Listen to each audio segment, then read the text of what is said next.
افسوسناک خبر موصول ہو رہی ہے، آپ کو بتائیں کہ خیرپور میں زہریلا دودھ پینے سے 22 افراد بے ہوش ہو گئے ہیں اور 8 بچوں کی حالت غیر بتائی جا رہی ہے، تشویشناک بتائی جا رہی ہے جن کو ہسپتال منتقل کر دیا گیا ہے۔ پولیس کی جانب سے بتایا گیا ہے کہ مختلف گھروں کے افراد نے ایک ہی دکان سے دودھ خریدا تھا اور یہ واقعہ پیر جو گوٹ کے علاقے میں پیش آیا ہے۔ خیرپور یہاں پر زہریلا دودھ پینے سے 22 افراد کی حالت غیر ہو گئی ہے۔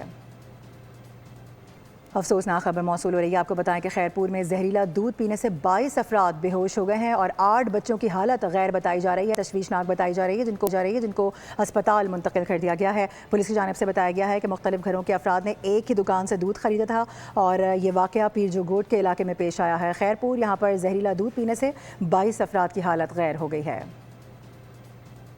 افسوسناک خبر موصول ہو رہی ہے، آپ کو بتائیں کہ خیرپور میں زہریلا دودھ پینے سے 22 افراد بے ہوش ہو گئے ہیں اور 8 بچوں کی حالت غیر بتائی جا رہی ہے، تشویشناک بتائی جا رہی ہے جن کو ہسپتال منتقل کر دیا گیا ہے۔ پولیس کی جانب سے بتایا گیا ہے کہ مختلف گھروں کے افراد نے ایک ہی دکان سے دودھ خریدا تھا اور یہ واقعہ پیر جو گوٹ کے علاقے میں پیش آیا ہے۔ خیرپور یہاں پر زہریلا دودھ پینے سے 22 افراد کی حالت غیر ہو گئی ہے۔